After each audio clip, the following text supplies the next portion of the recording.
नमस्कार दर्शकों, आप सभी का स्वागत है नवभारत न्यूज 24/7 में और मैं हूं आपके साथ अजयदीप सिंह बलवाल। आज नवरात्रों का चौथा दिन है और ऐसे में आज के दिन में कैसी खास पूजा जो है वो की जा सकती है और क्या विधि है और कैसे नौ दुर्गा का पूजा अर्चना की जाए, उसके लिए हम बातचीत करेंगे। और हमारे साथ इस समय पंडित मनीष जी मौजूद हैं और फ्लोरा टॉप सुरक्षा विहार कुबेर भंडार शिव मंदिर में ये हमेशा मौजूद रहते हैं और इनसे बातचीत करते हैं। आपका पंडित जी बहुत बहुत स्वागत है।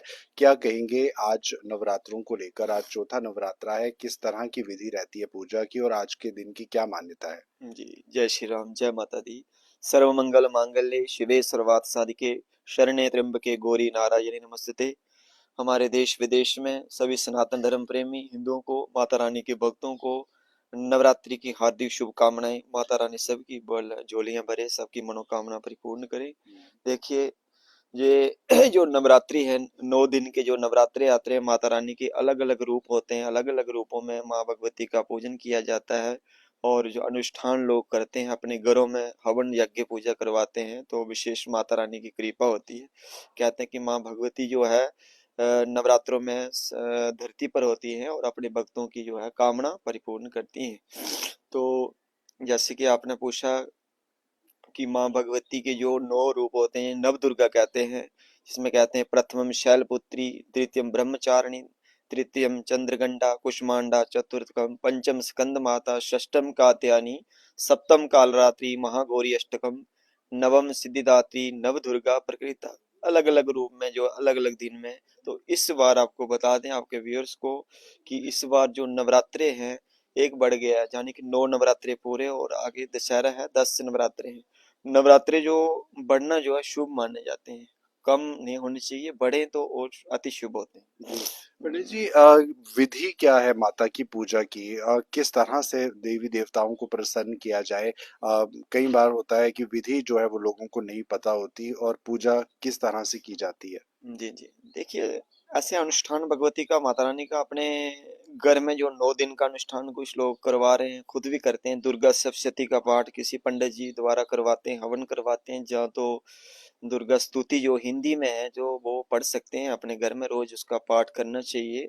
और विशेषकर जो इतना ज्यादा नहीं भी कर सकते हैं, तो कम से कम आपके व्यूअर्स को भी, दर्शकों को मैं बताना चाहता हूँ कि कम से कम नवारण मंत्र का 108 बार, यानी कि एक माला जो है जप जरूर करना चाहिए। वो मंत्र आप सभी को आता है, वो मंत्र आप नोट कर लीजिए। इसको नहीं पता है इस चीज का, ओम ऐं ह्रीं क्लीं चामुंडाय विच्चे। इसमें ऐं है सरस्वती, ह्रीं महालक्ष्मी, क्लीं महाकाली, चामुंडा देवी का नाम है विच्चे। महाकाली, लक्ष्मी, सरस्वती, माँ भगवती वैष्णो देवी का तीनों पिंडियों के जो है स्वरूप मंत्र है जी। इसमें हर प्रकार की जो है किसी भी कामना को लेके अगर कोई भक्त पाठ करता है सच्चे मन श्रद्धा से, उसकी मनोकामना पूर्ण होती है।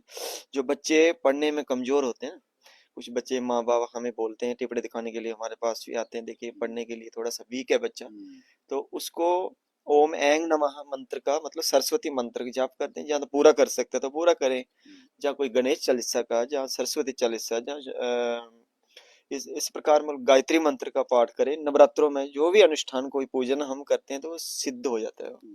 हाँ। पंडित जी, एक सवाल और भी रहता है लोगों के मन में कि जो घरों से दूर हैं, किसी भी कारणवश माता को नहीं लगा सकते, साथ नहीं लगा सकते, ऐसे में वो क्या कर सकते हैं? क्या नवरात्रे मनाने का तरीका है, माता को घर पे लाने का तरीका है? हाँ जी, हाँ जी, हाँ जी। देखिए, देखो, माता लगवाते हैं अपने घर में, जिसको हम साख बोलते हैं डोगरी में। साख लगवानी होती है, जो लगाते हैं मिट्टी में या रेत में लगाते हैं।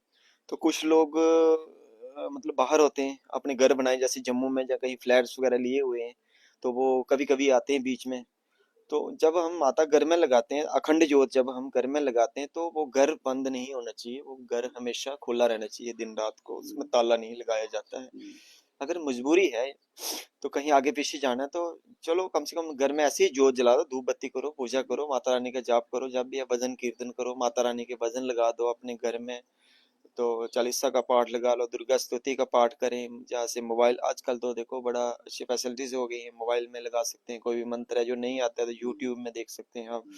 तो पूजा पाठ करनी चाहिए। हमारे सनातन धर्म, माता रानी के जो नवरात्रे हैं, कुछ ना कुछ कम से कम जरूर करो। जी। और दूसरा है कि देखो कुछ लोग व्रत बोलते हैं हम नहीं रख सकते हैं, कोई बीमार हैं, कोई बुजुर्ग हैं बेचारे, दवाई खानी होती है तो चलो नवरात्रि अगर नहीं व्रत रख सकते हैं, कम से कम माता रानी का पूजन करें।